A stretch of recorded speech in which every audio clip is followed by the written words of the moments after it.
मेरे नन्हे दोस्तों, पिटारे में से लेकर आई हूँ मैं कथा सम्राट मुंशी प्रेमचंद जी की लिखी एक लोकप्रिय कहानी पंच परमेश्वर। जुम्मन शेख और अलगू चौधरी गहरे मित्र थे। दोनों का आपस में खूब प्यार और विश्वास था। दोनों मिलजुल कर साझे में खेती और लेन देन करते थे। जुम्मन हज करने गए तो अपना घर चौधरी के भरोसे छोड़ गए। उन दोनों की दोस्ती गांव भर में एक मिसाल थी। जुम्मन के पिता जुमराती ने दोनों को बचपन से पढ़ाया लिखाया था। अलगू के पिता पुराने विचारों के थे। उन्हें शिक्षा की अपेक्षा गुरु की सेवा पर विश्वास था। वे कहते कि विद्या पढ़ने से नहीं, गुरु के आशीर्वाद से आती है। अलगू ने गुरुजी की खूब सेवा की, पर विद्या न आई। जुमराती शेख आशीर्वाद पर भरोसा न करते, उन्हें अपने डंडे पर भरोसा था। उसी डंडे का प्रताप है कि आसपास के गांवों में जुम्मन की पूजा होती है।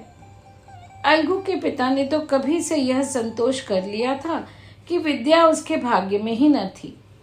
जुम्मन का ऐसा प्रताप था कि उनके लिखे कागज पर कचहरी का आदमी भी कलम नहीं उठा पाता था। दूर दूर तक के डाकिये, पुलिस वाले, चपरासी तक उनकी कृपा की इच्छा रखते थे।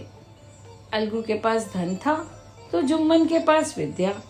दोनों अपने अपने कारणों से सबके आदर पात्र थे। जुम्मन शेख की एक बूढ़ी मौसी थी। उनकी अपनी कोई औलाद न थी। जुम्मन ने तरह तरह के वादे करके उनकी सारी जायदाद अपने नाम लिखवा ली। जब तक रजिस्ट्री न हुई थी तब तक खाला जान को खूब पकवान खिलाए गए, पर रजिस्ट्री की मोहर ने खातिरदारी पर भी मोहर लगा दी। धीरे धीरे हाल यह हो गया कि जुम्मन की पत्नी करीमन रोटियों के साथ कड़वी बातें भी कहती। जैसे करीमन जोर जोर से कहती, बघारी दाल के बिना रोटियां गले से नहीं उतरती। जितना रुपया इनके पेट में झोंक चुके हैं उतने से तो अब तक गांव मोल ले लेते। खाला ने तंग आकर जुम्मन से शिकायत की और अपना चूल्हा अलग करने के लिए रुपए मांगे। जुम्मन ने कुछ भी देने से इनकार कर दिया और हंसकर बोला, हमें क्या पता था कि तुम मौत से लड़कर आई हो। खाला को क्रोध आया। उसने पंचायत की धमकी दी। जुम्मन हंसे और बोले, हाँ हाँ जरूर करो पंचायत।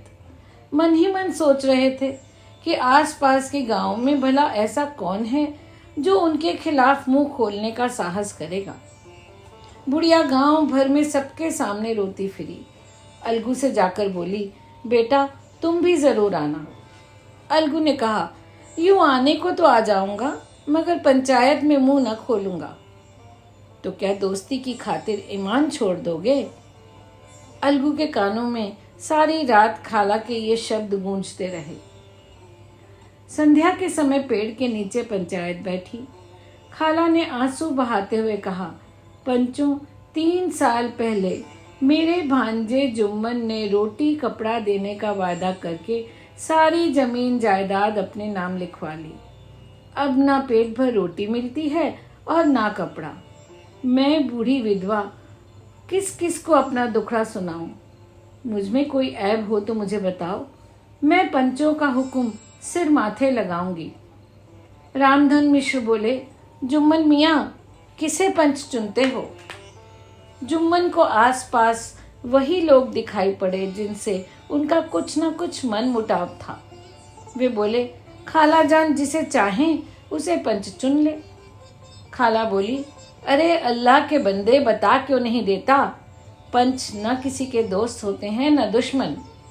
तुम्हारा किसी पर विश्वास ना हो तो ना सही, अलगू चौधरी को तो मानते हो, तो लो मैं उन्हीं को सरपंच चुनती हूँ। जुम्मन मन ही मन खुश थे। अलगू बोला, जुम्मन शेख, अब खाला और तुम हमारी नजर में बराबर हो। तुम्हें जो कहना है कहो। जुम्मन को भरोसा हो गया था कि अब वही जीतेगा। वह बोला, पंचों, ये सच है कि खाला जान की जायदाद 3 साल पहले मेरे नाम की गई थी। मैंने इन्हें खाना कपड़ा देना कबूल किया था। खुदा गवाह है, मैंने इन्हें कभी कोई तकलीफ नहीं होने दी। मैं खाला को अपनी माँ की तरह ही समझता हूँ। इनकी सेवा करना मेरा फर्ज है, मगर घर की औरतों में ज़रा अनबन रहती है। अब खाला मुझसे महीने का अलग खर्च मांग रही है। जायदाद कितनी थी ये तो सब जानते हैं। माहवार खर्च मुझसे न दिया जाएगा, मुझे बस यही कहना है। अलगू ने कचहरी की तरह जुम्मन से ढेरों सवाल पूछे। रामधन मिश्र इन सवालों पर मुग्ध हुए जाते थे। जुम्मन मन ही मन हैरान थे कि क्या इतने दिनों की दोस्ती कोई काम ना आएगी। आखिर अलगू ने फैसला सुनाया कि खाला को माहवार खर्च दिया जाए। जुम्मन ने सोचा मित्र ने धोखा दे दिया। रामधन मिश्र और दूसरे पंच इस फैसले की जी खोल कर प्रशंसा करने लगे। लोग कहने लगे, इसे कहते हैं न्याय। दूध का दूध और पानी का पानी कर दिया। धर्म की राह पर दोस्ती को आड़े न आने दिया। इस फैसले ने जुम्मन और चौधरी की दोस्ती की जड़ें हिला दी। अब जुम्मन दिन रात बदला लेने की सोचता रहता। अच्छे कामों की सिद्धि में समय लगता है, पर बुरे कामों की सिद्धि में ये बात नहीं होती। जुम्मन को जल्दी ही अवसर मिल गया।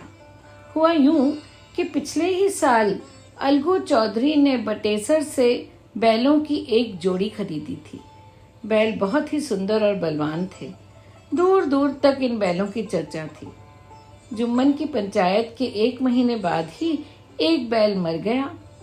जुम्मन के दोस्त बोले, खुदा सब देखता है, ये सब करनी का फल है। अलगू को शक हुआ कि कहीं जुम्मन ने ही तो बैल को विष नहीं दे दिया। चौधराइन और करीमन में भी इस बात को लेकर खूब झगड़ा हुआ। अब अकेला बैल किस काम का? मन मारकर अलगू ने अपना बैल समझू साहू को बेच दिया। समझू साहू ने 1 महीने में दाम चुकाने का वायदा किया। समझू इक्का गाड़ी में मंडी तक सामान लादा करते थे। साहू ने बैल पर बोझा ढोना शुरू कर दिया। दिन भर में 3-3, 4-4 बार बैल पर बोझा लादता। न चारा न पानी, बस दिन भर दुगना तिगुना बोझा लाद देता। थका हारा जानवर कब तक चलता? पैर हिलते ही न थे। एक दिन साहू ने बोझा लादा और कोड़े बरसाने शुरू कर दिए। बैल ने हिम्मत की, पर शरीर ने जवाब दे दिया। बैल लड़खड़ाया और ऐसा गिरा कि फिर ना उठा। साहू ने बहुत पीटा, टांग पकड़कर खींचा, पर मरा बैल भला कैसे उठता। साहू ने बैल को खोलकर अलग किया। कुछ बोरे गुड़ और कई पीपे घी के तो बेच चुके थे, पर अभी भी कई बोरे नमक गाड़ी पर था। उन्हें छोड़कर कहाँ जाते? कमर में 250 रुपए बंधे थे। लाचार होकर गाड़ी पर ही लेट गए। सुबह उठकर देखा तो रुपयों की थैली गायब थी और कुछ कनस्तर तेल भी न था।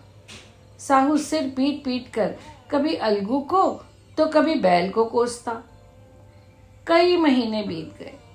साहू ने अलगू के बैल की कीमत न चुकाई। जब भी अलगू मांगता वह लड़ने लगता। मेरे सारे जन्म की कमाई लुट गई और तुम्हें बैल की पड़ी है। मुर्दा बैल दिया था, मेरा इतना नुकसान हो गया। तंग आकर अलगू ने पंचायत बुलाई। साहू ने जुम्मन को पंच चुना। पंचों ने दोनों तरफ से सवाल जवाब किए, फिर आपस में विचार करने लगे। जुम्मन ने मन ही मन सोचा, मैं इस समय न्याय के सर्वोच्च आसन पर बैठा हूँ। मेरे मुंह से जो भी निकलेगा वो खुदा का हुक्म होगा। मेरे मन में कोई विकार नहीं आना चाहिए। मैं सत्य से जरा भी ना टलूंगा। जुम्मन बोले, अलगू चौधरी और समझू साहू, हमने तुम दोनों की सारी बातों पर गौर किया। फैसला ये हुआ कि बैल बीमार नहीं था। समझू यदि खरीदते वक्त दाम दे देता तो ये बात ही ना उठती। उसने दाम भी नहीं दिए और बैल से कठोर परिश्रम करवाया। बैल बीमारी से नहीं मरा, समझू की निर्दयता से मरा है। तभी रामधन मिश्र बोले, इसे बैल मारने की सजा होनी चाहिए। समझू बीच में ही बोल उठे, उसका वैसे ही बहुत नुकसान हुआ है, कुछ तो मेरे साथ रियायत होनी चाहिए। जुम्मन बोले, यह अलगू चौधरी की इच्छा पर निर्भर है, वे कुछ रियायत करें तो उनकी भलमनसी। अलगू चौधरी को विश्वास ही न होता था। वे खड़े होकर जोर जोर से बोलने लगे, पंच परमेश्वर की जय, पंच परमेश्वर की जय। उनकी आवाज़ सुनते ही चारों तरफ पंच परमेश्वर की जय का नारा गूंजने लगा। प्रत्येक मनुष्य जुम्मन की नीति को सराहता था। इसे कहते हैं न्याय। तभी जुम्मन शेख अलगू के पास आए और उसे गले लगाकर बोले, भैया, जब तुमने मेरा फैसला सुनाया था तब मैं तुम्हें अपना दुश्मन मान बैठा था। आज मुझे ज्ञात हुआ कि पंच के पद पर बैठकर न कोई दोस्त रहता है न दुश्मन। पंच की जुबान से तो खुदा बोलता है, परमात्मा बोलता है। अलगू की आंखों से आंसू बहने लगे। दोनों की मित्रता की मुरझाई लता फिर से हरी भरी हो गई। तो बच्चों, ये थी कहानी पंच परमेश्वर। आप इसे सुनिएगा, समझिएगा और जानिएगा कि इससे हमें क्या शिक्षा मिलती है।